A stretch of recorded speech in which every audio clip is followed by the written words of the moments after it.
Good evening. Over the weekend, in major cities across the West Coast, such as Los Angeles, Portland, as well as Seattle, they saw riots as well as violent demonstrations on their city streets, although that's not much different than a regular weekend out there.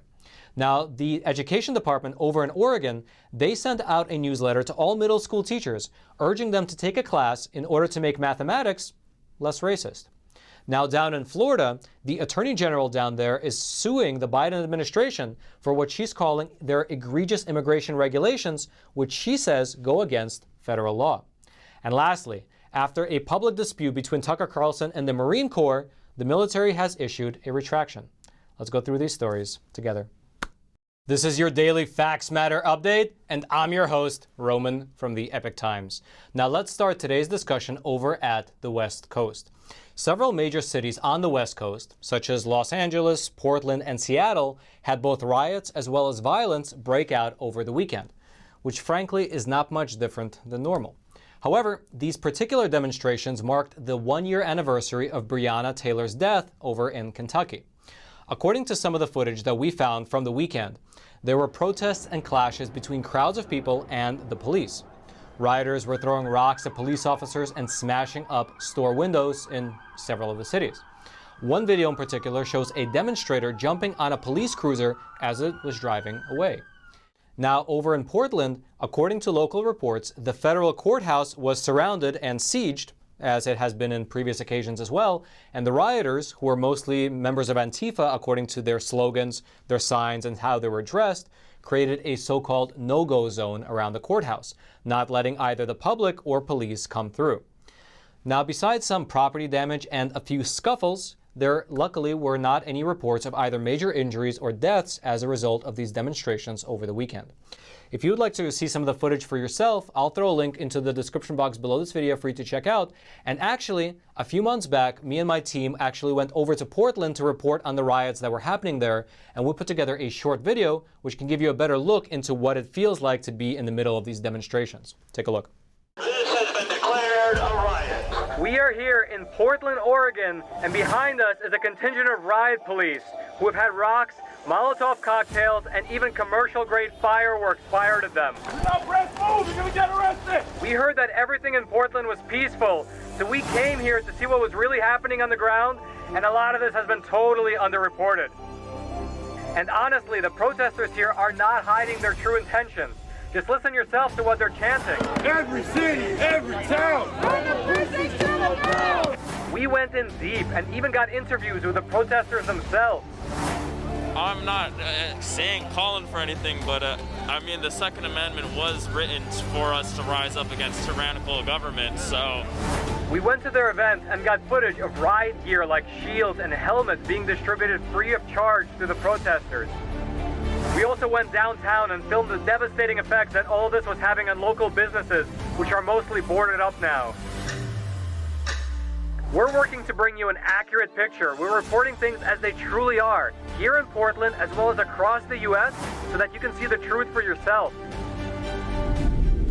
And now let's indeed talk about the military, specifically about the online war that has broken out between Tucker Carlson and the Marine Corps. Now, to give you a bit of context, about a week ago, Tucker Carlson aired a segment where he criticized the Biden administration's handling of military priorities.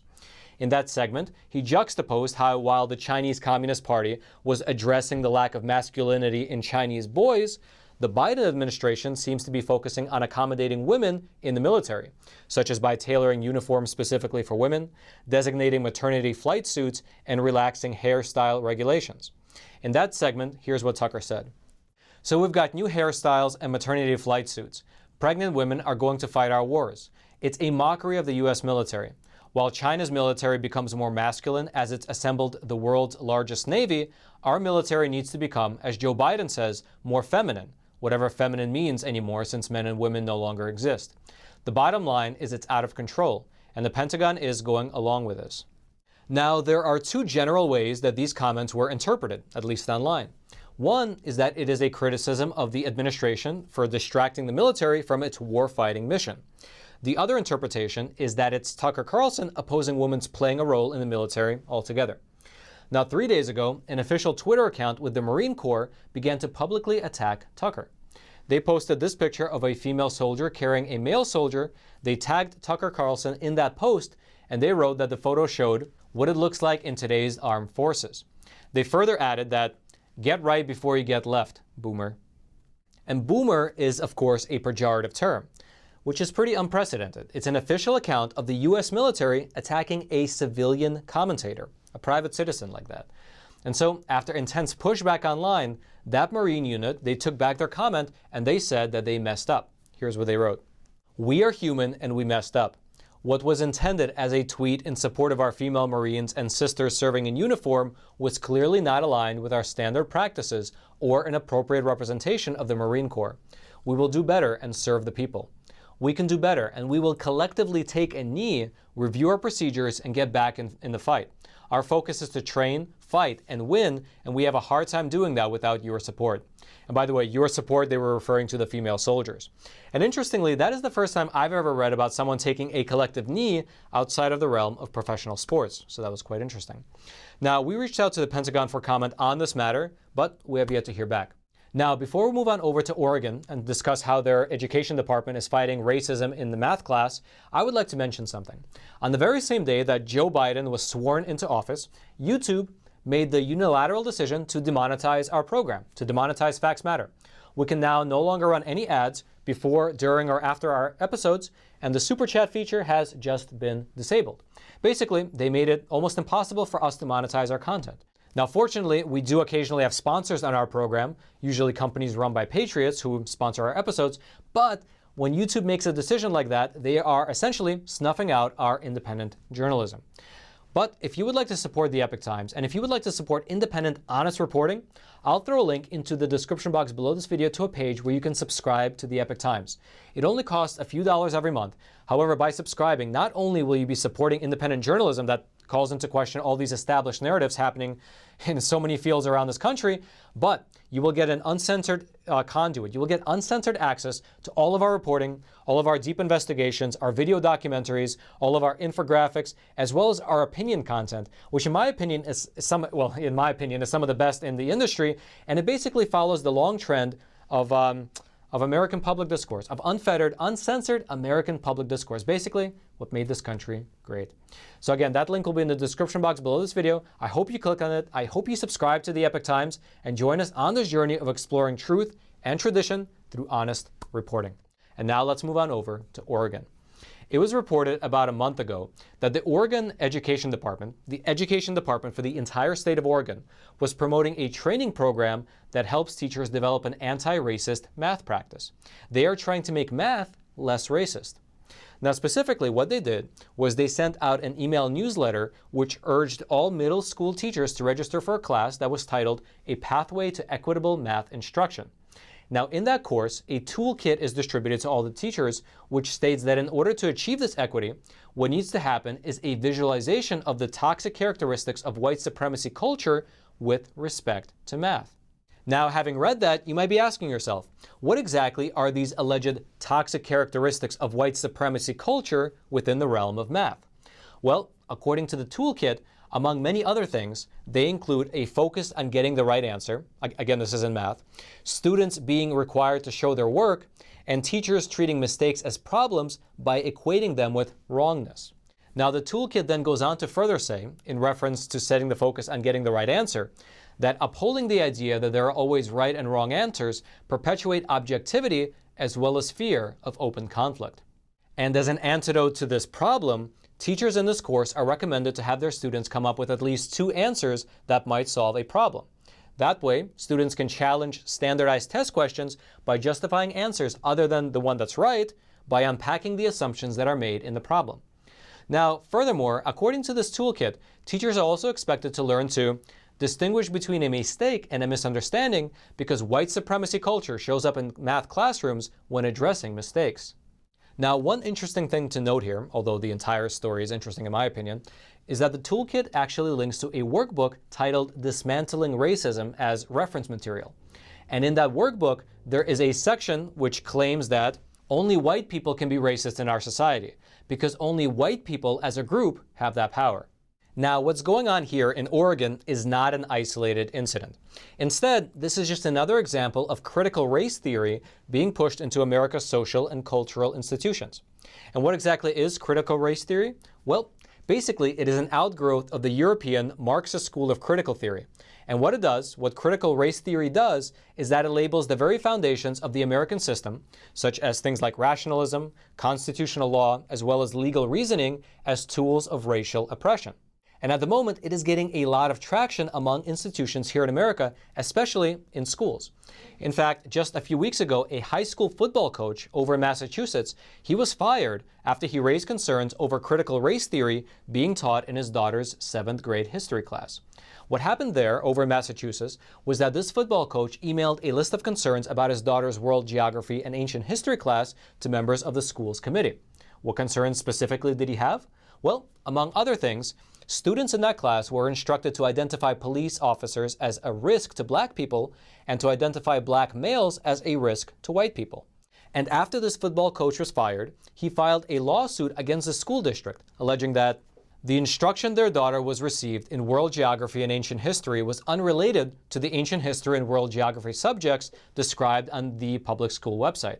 Instead, the instruction concerned issues of race, gender, stereotypes, prejudices, discrimination, and politics. Now, if you would like to read more about this football coach out in Massachusetts, or about the efforts of the Oregon Education Department to make math less racist, those links will be in the description box below this video for you to check out. And now let's head on over to Florida. A few days ago, the Attorney General of Florida said that she is taking legal action against the Biden administration because of what she called their egregious immigration regulations, which, by the way, according to her, actually go against federal law. In an interview, here's what she said. I've been speaking for weeks now and alerting Americans to the fact that this administration is thumbing its nose to its responsibilities under federal law.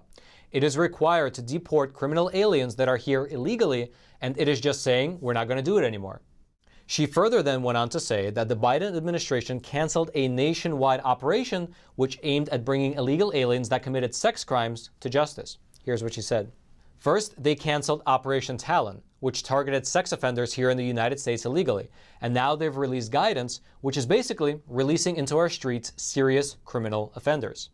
And according to this Attorney General, dangerous criminals are now being released back into Florida, and she says that her team will hold the Biden administration responsible. Here's what she said. They're canceling retainers and requiring our law enforcement leaders to release them back into our state. And this includes heroin traffickers, people that are breaking into homes, use of a firearm with some of these felonies. I mean, it is unbelievable. The folks that our law enforcement leaders are required to release. My frustration has boiled over, and we're going to hold them accountable in federal court. Now, I would like to highlight something. In her statement, she mentioned something called Operation Talon. And for your reference, Operation Talon is a Trump-era program which aimed at deporting sex offenders. And it was part of a broader effort by the Trump administration to fight sex trafficking as well as to combat child sex trafficking. However, this operation is now on an indefinite hiatus. Now, last week, we here at the Epoch Times actually published a commentary article that was written by the former acting director of ICE. And he wrote that the left would never be able to outright abolish ICE. And so rather, what they're aiming to do is to cripple the agency, to cripple ICE through defunding. He wrote that, as I predicted, immigration enforcement has been cut by more than $300 million, mostly in detention funding and transportation costs. Another email went out to the field shutting down National Operation Talon that sought to arrest at-large illegal aliens with sex crime convictions, including child molestation. Now, in that article, he further added that it is a huge shame to pause or shut down this operation because, among other things, thousands of investigative hours go into planning for these operations, from identifying targets to locating them to ensuring appropriate coordination with other law enforcement entities and so on. Now, Florida is not the only state fighting back against these new immigration policies. Both Montana as well as Arizona have also taken legal action to block the Biden administration's regulations, saying that they would cause negative consequences for their states. Now, which regulations are they exactly referring to? Well, these are new rules which would limit the capability of ICE to detain illegal immigrants only when they meet several criteria. They have to either pose a national security threat, They have to have entered the country through the border after November the 1st, or they have to have committed aggravated felonies. If none of these 3 points apply, then the ICE officer on the field would need to request permission from a superior in order to arrest the illegal alien. Here's how the Arizona Attorney General described this new policy. If asked about the poorest policy choice I've ever seen in government, this would be a strong contender. Blindly releasing thousands of people, including convicted criminals and those who may be spreading COVID-19 into our state, is both unconscionable and a violation of federal law. This must be stopped now to avoid a dangerous humanitarian crisis for the immigrants and the people of Arizona. Arizona then went on to file a lawsuit against the Biden administration, and shortly afterwards was joined by Montana. The Attorney General for Montana gave his reasoning for joining the case this way. Meth trafficked into Montana by Mexican drug cartels has racked our state. The problem will only be made worse if the Biden administration continues to allow criminals to stay in the country. Enforcing our immigration laws and helping to keep Americans safe is one of the federal government's most important functions. The Biden administration is failing its basic responsibility to Americans. Now, what's interesting to note here is that Montana is pretty far away from the U.S.-Mexico border, which brings us to the question of the broader overview of what is happening here. So the chief deputy of Pinal County, which is in southern Arizona, he recently said that the crisis at the border began to reemerge around the end of 2020. Because at that time, the cartels expected President Joe Biden to have a hands-off attitude with regard to the border situation. Here's what he said. When Trump took office, we saw that this area out here went completely dead.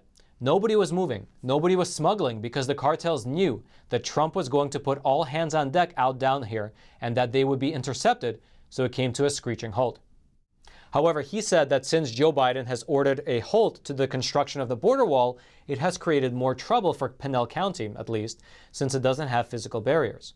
And what he says is that criminals are funneling through, reaching the highway, and then transporting the drugs as well as the people throughout the rest of the country. And he encouraged people to remember that this problem is not limited to the southern part of the United States, saying that these people and these drugs are not coming here to Pinal County to stay. This is a transport location.